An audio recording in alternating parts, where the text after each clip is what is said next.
안녕하십니까. 매일 아침 조간신문의 주요 기사를 딱딱 풀어서 해석해드리는 조간딱풀 11월 1일 수요일에 인사드립니다.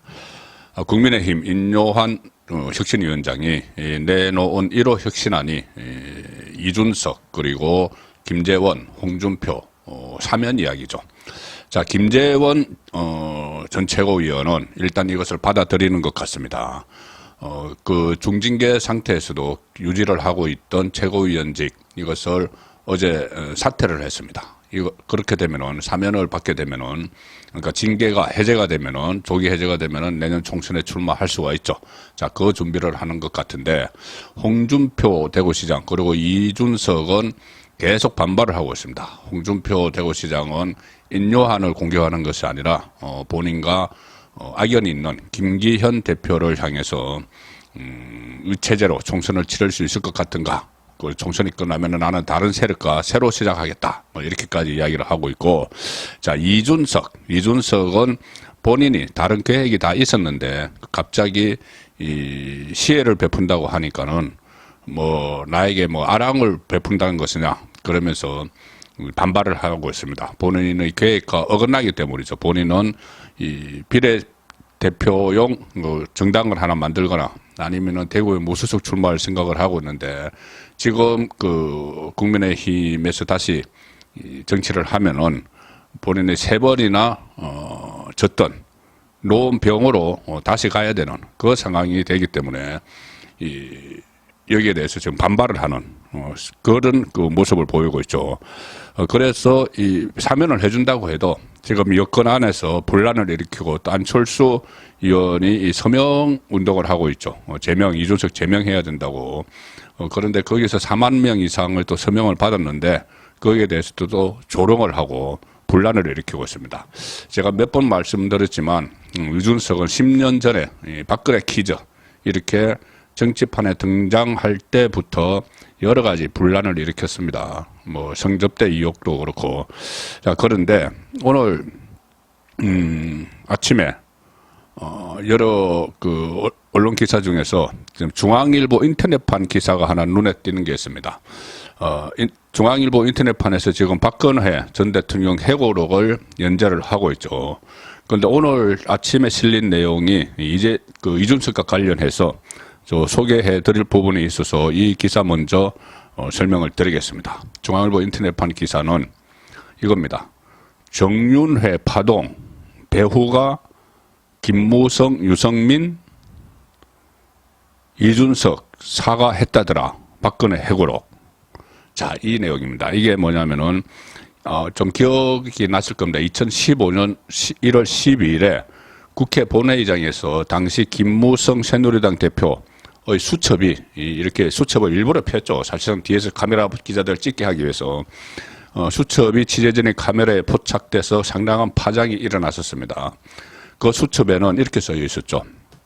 문건 파동의 배후는 KY, 내가 꼭 밝힌다, 두고 봐라. 이렇게 적혀 있었습니다. 그래서 K는 김무성 대표, Y는 유승민 의원을 가리키는 것으로 해석돼서 논란이 일어났고 김무성 대표는 어느 자리에서 들은 이야기인데 하도 황당한 이야기라서 메모했다. 이렇게 해명을 했습니다. 어느 자리가 어디냐 하면은 이준석이 가서 김무성에게 이야기를 해준 겁니다. 이야기를 해주기를 뭐라고 했냐면은 이 문건 파동이라는 게 뭐냐면은 그때 당시 정윤회 씨 비선 실세 의혹을 받았던 정윤회 씨, 그 최순실 씨의 전 남편이죠. 정윤회 씨가 마쿠에서 국정에 관여를 한다는 그런 문건이죠. 그 문건의 배후에 그러니까 그 문건을 작성한 그 배후에 이 김무성, 유승민이 있다 이 이야기입니다. 김무성, 유승민은 박근혜 전 대통령의 원래 핵심 측근들이었죠. 원조 친박 이렇게 불렸던 인물들인데 그 두 사람이 박근혜 전 대통령 그 정부에서 호가호위하면서 국정 간섭을 하는 정유라는 사람이 있다는 문건을 만들었고 그것이 언론에 나가도록 했다는 일종의 음모론 모함입니다. 지금 박근혜 전 대통령이 이것을 모함이라고 생각을 하고 있는 것이죠. 자, 그것인데 그런 내용을 이 김무성이 이준석에게 들었다는 겁니다. 이준석은 그때 당시에 청와대 십상시라는 그 행정관들이 있었죠. 그 행정관들과 자주 어울려 다니면서 술을 마시곤 했는데, 그때 이준석은 그러면 그것을 어디에서 들었다고 하는 것이냐. 배후에 그 KY가 있다는 그것을 어디서 들었다는 것이냐. 어디서 듣고 김무성 또 유승민에게도 이야기를 했겠죠. 김무성 유승민에게 알렸다는 것인가. 그때 지목된 사람이 엄종한 당시 청와대 행정관이었습니다. 그런데 엄종한 행정관이 이준석을 사적으로 만난 자리에서 정윤의 문건 파동의 배후에 김무성, 유승민이 있다는 식으로 말했다. 이런 언론 보도가 나왔죠. 그것이 이준석이 엄종한에게 듣고 그렇게 퍼뜨린 것이다. 일로 바친 것이다. 김무성, 유승민에게. 그런데 당시 이준석이 청와대 행정관들의 술자리에 갔었습니다. 가서 제가 그때 취재를 했던 내용인데 술자석에 이준석이 참석을 해서 엄종한에게 그런 말을 들었다 이렇게 돼 있는데, 엄종한 전 행정관은 나는 그런 말 한 적이 없다고 부인을 했었습니다. 지금도 그런 입장이겠죠. 그런데 그때 이준석은 나는 분명히 들었다. 그리고 그때 이 술자리에 있었던 사람들은 엄종한 행정관을 비롯해서 술이 취해 있었고 나는 술을 먹지 않은 상태라서 내가 더 분명히 기억한다. 이런 식의 이야기를 했습니다. 자, 그런데 박근혜 전 대통령이 그 중앙일보에 연재되고 있는 박근혜 해고록을 통해서 이 논란에 대해 처음으로 입을 열었다. 자, 이렇게 이야기를 했습니다. 이 박 전 대통령은 이 논란과 관련해서 엄종한 행정관이 이준석에게 내가 언제 그런 말을 했나 라고 따졌다. 그러니까 이준석이 엄종한 행정관에게 사과를 한 것으로 안다. 이렇게 밝혔습니다. 정윤의 문건 사건의 배후에 김무성, 유승민이 의원이 있다. 이것을 있다고 엄종한에게 말을 들었다고 김무성에게 일로 바쳤는데 그 내용을 엄종한에게 들었다고 되어 있는데, 그런데 엄종한이 따지니까는 이준석이 사과를 했다. 이렇게 박근혜 전 대통령이 당시 상황을 다 보고를 받았겠죠. 현직 대통령이니까. 그렇게 지금 해고록에 쓰고 있습니다. 그리고 박 전 대통령은 그 정윤의 문건 사건 배후에 김무성, 유승민이 있다는 의혹에 대해서도 그렇게 생각한 적이 단 한 번도 없었다. 이렇게 강조를 했습니다. 그러면 결국 이준석이 김무성, 유승민과 박근혜 사이에 이간질을 한 그런 셈이 되는 것이죠. 박근혜 전 대통령은 또 정윤의 문건 사건에 대해서도 터무니없는 의혹이다 이렇게 반박을 했습니다. 그런데 단지 이때 최순실 원장에 대해서도 좀 더 주의를 기울였으면 어땠을까 하는 후회가 든다 이렇게 말했습니다. 이것은 정윤의 국정개입설이 나왔을 때 그것이 뭐 허위라고 생각을 하지만은 전반적으로 좀 돌아봤으면은 최순실 사태로까지 이어지지 않았을 수도 있다. 그런 후회가 되겠죠. 오늘 조간들 중에서 단독 기사 중에 눈에 띄는 기사가 하나 있어서 먼저 소개를 드립니다. 조선일보 사이명 기사입니다. 지금 이재명과 김만배 대장동으로 얽혀 있는데 이 두 사람은 누가 봐도 대장동 사업의 공동기획자고 일종의 공생관계였었는데 이게 문제가 생기니까는 두 사람이 서로 잘 모른다고 발뺌을 하고 있죠. 이게 모를 수가 없는 사이인데 그때 뭐 인터뷰를 하면서 김만배 기자와 성남시장 시절의 이재명이 인터뷰를 하면서 한번 만난 게 전부다 이렇게 발뺌을 하고 있는데 여러 가지 이 두 사람이 대선 공작도 그렇고 그 가짜 뉴스에 의한 대선 공작 김만배 신앙님 인터뷰 그런 것도 그렇고 둘이 몰랐을 리가 없다. 근데 이번에는 심지어 이 경선 때 대장동 사건이 불거지니까 두 사람이 김만배와 이재명 쪽이 서로 공동 작업을 해서 해명에 나섰다. 그 정황이 포착이 됐습니다. 조선일보 사이면 단독 기사입니다. 대선 경선 이재명 캠프 대장동 Q&A 김만배가 문건 작성에 관여한 정황, 이 남욱 측근 등 검찰 조사에서 진술을 했는데 2021년 9월 김만배 지시로 만든 문서가 이재명 캠프에서 발표한 문건과 상당 부분이 겹쳤다.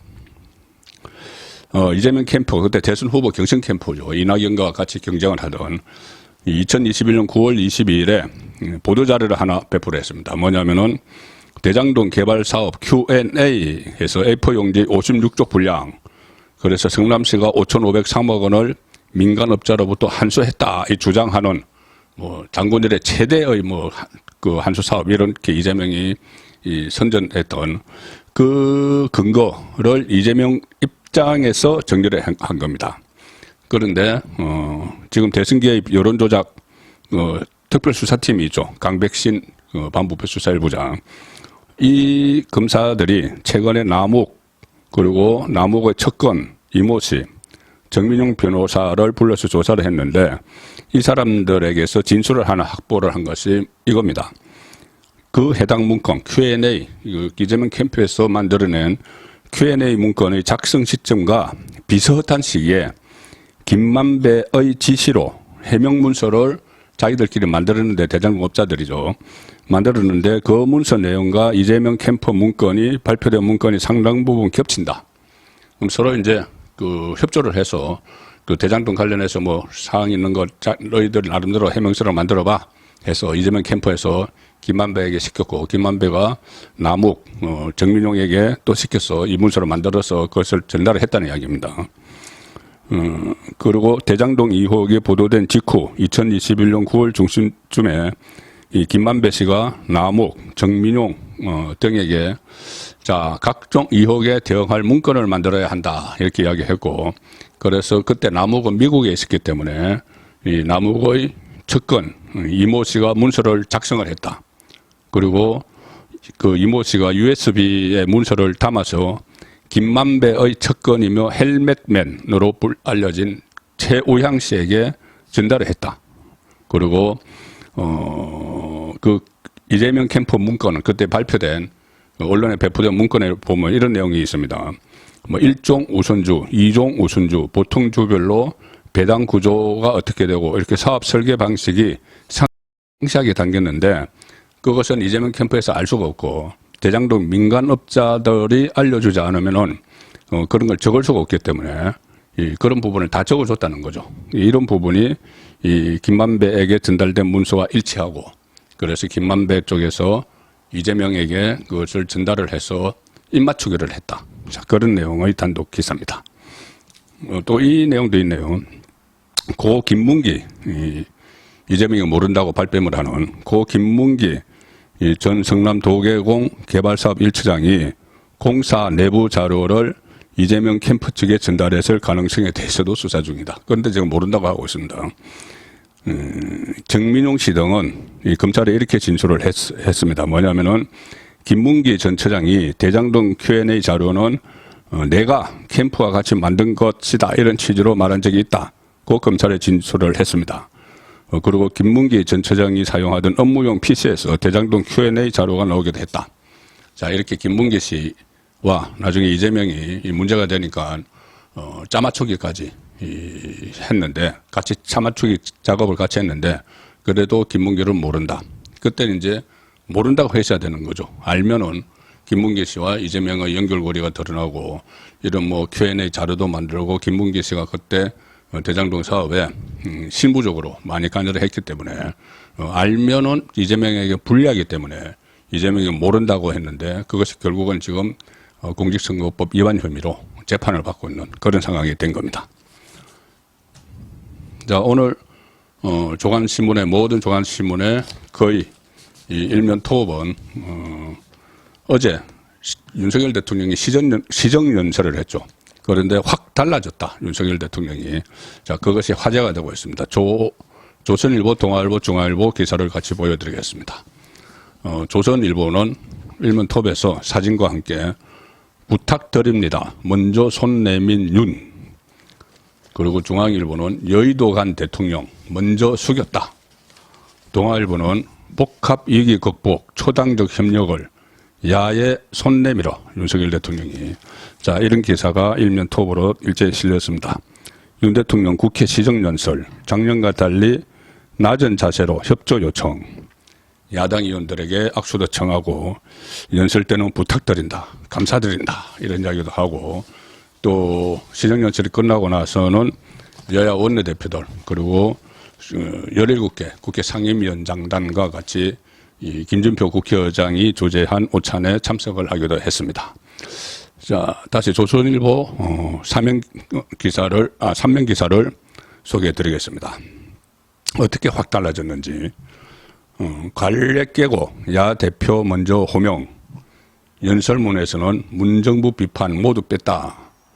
국회 향해 몸나쳤다. 달라진 윤 해서 윤 함께 해주신 이재명 대표님, 그리고 김기현 대표보다 이재명 대표를 먼저 앞세워서 호칭을 했고, 새벽까지 원고 수정을 하면서 협력 부분을 강조를 했다. 그리고 첨단 산업, 교권보호법 이런 것을 언급을 하면서 국회 관심과 협조에 감사드린다. 그리고 이 여야 상임위원장들과 간담회 또 오찬도 했고, 어제가 취임 후 가장 편안하고 기쁜 날이었다. 이런 소회도 밝혔습니다. 이 소중한 말씀 기억해서 국정에 반영하겠다.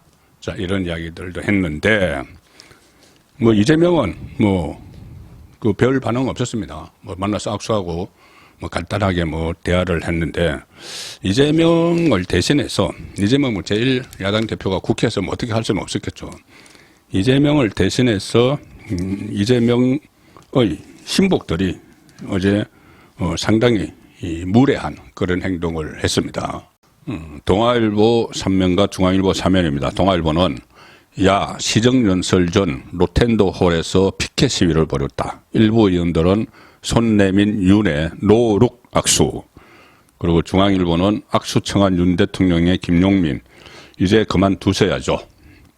자, 이렇게 무례한 행동을 했는데, 야당은 어제 로텐도홀에서 피켓 시위, 야유도 했죠. 얼마 전에 협치하자 신사협정을 맺었는데 다 깨버렸습니다. 그리고 악수를 거부하기도 했고, 국회 본회의장에서 윤 대통령과 민주당 의원들 사이에는 냉기가 흘렀다.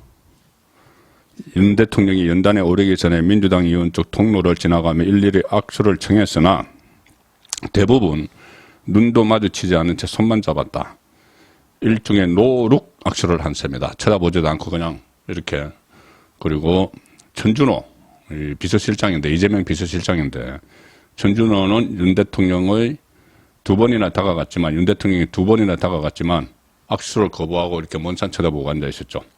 그리고 강경파, 정청래, 양이원영, 김용민, 황운하는 침묵 시위 때 착용하는 검은색 마스크를 쓰고 회의장에 자리하고 앉아 있었고, 김용민은 자기가 SNS를 통해서 윤 대통령이 악수를 청하길래 악수를 하면서 이제 그만두셔야죠 라고 이야기했다고 본인의 페이스북에 적었습니다. 그런데 자, 조선일보 오늘 인터넷판 기사를 하나 소개해 드리죠. 이겁니다. 야 김용민, 윤회 그만두셔야죠 했다. 주위에서는 그런 말 못 들었다. 또 쇼한 거 아닌가. 쇼일 가능성이 높습니다. 왜 그러냐면 일단 김용민은 SNS를 통해서 윤석열 대통령에게 이제 그만두셔야죠 라고 말했다. 시정연설 후 대통령이 악수를 청하기에 이렇게 하답했다. 국민을 두려워하고 그만두기 권한다. 이런 이야기를 했습니다. 그런데 김 의원은 이날 시정연설이 끝난 뒤 마스크를 쓰고 있는 상태에서 윤 대통령의 악수 요청을 받았는데, 윤 대통령은 김 의원과 악수를 한 뒤에 고개를 돌렸다가 다시 고개를 돌려서 김 의원에게 목례를 했습니다. 내가 목례를 까먹었구나 해서. 그런데 이때 김 의원이 김용민이 이제 그만두셔야죠 라고 말했다는 겁니다. 자기 주장에 따르면. 이렇게 되니까 지지자들이 난리가 났죠. 개딸들이 SNS에 댓글을 달아서 최고 권력자 앞에서 기계를 보여줬었다. 뭐 탄핵이 답이다. 김용민은 계속 탄핵 주장하고 있는 사람이죠. 그리고 다른 웃으면서 뭐 악수를 한 다른 민주당 의원들은 막 비판을 합니다. 일부 웃으면서 악수를 했는데, 그리고 정말 김용민이 최고다. 개딸들로부터 열렬한 지금 환호를 받고 있죠. 그러니까 점수를 많이 딴 겁니다. 개딸들에게서 김용민이. 자, 그런데 조선일보가 취재를 해보니까 김용민 의원 주변에 있던 의원들이 앉아있죠. 그 의원들에게 취재를 해보니까는 김 의원이 그런 말을 했어. 전혀 몰랐다. 자, 이런 반응을 지금 보이고 있다는 이야기입니다. 본인은 그만두셔야죠 했다고 하는데 그 옆에 있던 의원은 못 들었다. 이겁니다. 자, 옆에 있던 한 의원은 조선일보에 김 의원이 웃는 표정으로 악수하는 건 봤는데 주위가 소란스러워서 무슨 말을 하는지는 안 들렸다. 이렇게 했고, 윤석열 대통령도 김 의원 말을 듣지 못한 것으로 보인다. 김용민과 악수를 한 뒤에 별다른 반응을 보이지 않았다. 만약에 그런 말을 들었으면은 좀 이게 뭐야 하고 놀라거나 그렇게 했겠죠. 그런데 전혀 그런 게 없었다는 겁니다. 또 특히 김용민이 계속 마스크를 쓰고 있었기 때문에 입모양으로도 실제 그런 말을 했는지 확인할 수 없다. 자, 그래서 제가 볼 때는 이것이 본인이 마음속으로 그런 말을 했는지 아니면은 전혀 그런 말 하지 않아 놓고 끝나고 나서 보니까는 잘못하면 개딸들한테 악수했다고 욕 먹겠는데 그렇게 싶으니까 내가 그만두셔야죠 라고 이야기를 했다. 이렇게 그냥 거짓말을 하면서 점수 따려고 개딸들에게 그렇게 했는지 알 수 없는 일이지만 직접 앞에다 대고 그런 말을 하지 않았을 가능성이 더 높은 걸로 보입니다. 자, 마지막에 소개해드릴 기사는 어제 김기현 국민의힘 대표가 메가 서울을 확장하는 인근의 김포를 비롯해서 그 방안에 대해서 언급을 해서 지금 큰 파장이 일어나고 있습니다. 국민일보 단독 기사를 중심으로 소개를 드리죠. 국민일보 일면 기사입니다. 총선 이슈된 메가서울 여중진 전진 배치 검토 김포 하남 구리 강명 등이 대상인데 여기는 지금 모두 다 현역 의원은 민주당 국회의원들입니다. 민주당 소속입니다. 이 열세 수도권 총선 공약 공식화 2개월간 비밀리 프로젝트로 준비를 해왔다. 이 메가서울 구상을. 지금 여건은 경기도 김포와 함께 서울 편입이 검토되는 구리, 하남, 강명, 고양 등의 중진 의원들을 전진 배치해서 내년 4월 총선에 출마시키는 방안을 논의하는 것으로 알려졌습니다. 내년 총선 앞두고 수도권이 위기다 이런 말을 계속하죠. 수도권 표심을 얻기 위해서 메가서울 프로젝트를 강하게 지금 밀어붙일 방침이고 메가서울에 편입되는 경기 지역과 서울 발전을 동시에 이끌고 편입 예상 지역의 총선 성적에도 도움이 될 것이라는 일석이조 효과를 기대하고 있다. 특히 김포 등의 서울 편입을 내용으로 하는 행정구역 개편 특별법을 의원 입법 형식으로 추진하는 방안도 검토 중인데 여권 고위 관계자는 이렇게 이야기합니다.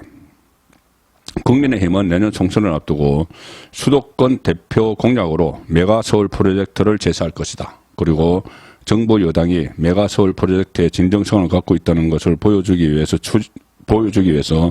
중진 의원들을 해당 지역구에 전진 배치할 계획이다. 자, 이렇게 이야기를 했습니다. 그러니까 이 서울 주변의 이 지역들, 김포, 구리, 하남, 강명, 고양, 이 주민들은 이것을 일단 환영을 하죠. 왜 그러냐면은 서울의 이제 교통, 또 교육시설, 이것을 서울과 같이 공유를 하게 되고, 특히 집값이 서울에 편입되면은 상당히 오를 것이라는 그런 전망이 있습니다. 김포 같은 경우 한 3억 원이 오를 것이라는 분석 기사까지도 나왔던데. 자, 그러니 지역 주민들이 이제 환영을 하니까 지금 이곳은 전부 민주당 국회의원 일색인데 여기에 그러면 국민의힘 여건에 대한 우호적인 여론이 형성이 되겠죠. 그 주민들은. 그래서 여기에 중진들, 그러니까는 영남권 중진들이 이야기하는 겁니다. 지금 영남권 중진, 서울 차출론이 있지 않습니까? 그래서 험지라고 이야기하는데 그렇게 되면 이제 험지가 아닐 수가 있는 거죠. 우호적인 여론이 형성이 되니까는 그쪽으로 연합군 그 중진 의원들을 대거 투입하는 자, 이 구상을 지금 하고 있습니다. 전체 전부 다 이 흡수를 하면은 서울 흡수를 하면은 한 500만 명 정도가 된다고 합니다. 그래서 엄청난 프로젝트인데 그래서 국민의힘은 메가서울 프로젝트를 2개월 이상 비밀리에 준비를 해왔다. 이렇게 알려져 있는데 일단 이 민주당은 상당히 이 딜레마에 빠져버렸습니다. 이수를 뺏겼는데 그리고 또 뭐 정부 여당에서 이렇게 하는 추진해야 되는 일이니까는 이수도 뺏겼고 어떤 수단도 지금 여건이 가지고 있죠. 그런데 반대를 할 수도 없죠. 반대를 하면 조금 전에 말씀드린 대로 이 서울에 편입을 하고자 하는 지금 민주당 국회의원들이 있는데 거기에 대한 주민들이 민주당에 등을 돌릴 수가 있으니까는 반대도 못하고 어정쩡하게 딜레마에 빠져버렸습니다. 다만 이것이 뭐 여러 가지 그 절차적인 문제 때문에 제대로 진행이 되려면 상당히 오랜 기간이 걸리죠. 이 군이 경북 군의가 대구에 편입되는데도 3년이 걸렸습니다. 그리고 이 비수도권이 반발을 할 수도 있죠. 지금 서울이 너무 거대해지면은 모든 것이 그쪽으로 쏠림 현상, 교육도 그렇고 뭐 행정 문화도 그렇고 뭐 의료 뭐 모든 것이 쏠려버리면은 지방이 이 비수도권이 공동화되기 때문에 비수도권에 반발을 할 수도 있고 특히 지금 서울에서 지금 새로 편입을 그 추진하려는 그쪽과 접경에 있는 지역이 있습니다. 서울, 현재는 서울이고 뭐 도봉구나 이런 지역인데 이런 지역의 다기업위원장들은 또 반대를 하고 있습니다. 여러 가지 거기도 발전이 안 되는데 그 다른 그 인접에 있는 경기도의 도시를 서울로 편입을 하면은 여기가 더 이 교통이 그쪽으로 향해서 교통의 저기 서울의 중심지로 오고 가는 교통 이런 문제가 생기고 해서 또 거기도 반대를 하고 있기 때문에 일단 이수는 선점을 했는데 추진 경과는 좀 더 지켜봐야 될 것 같습니다. 11월 1일 보내드린 조간 딱풀이었습니다.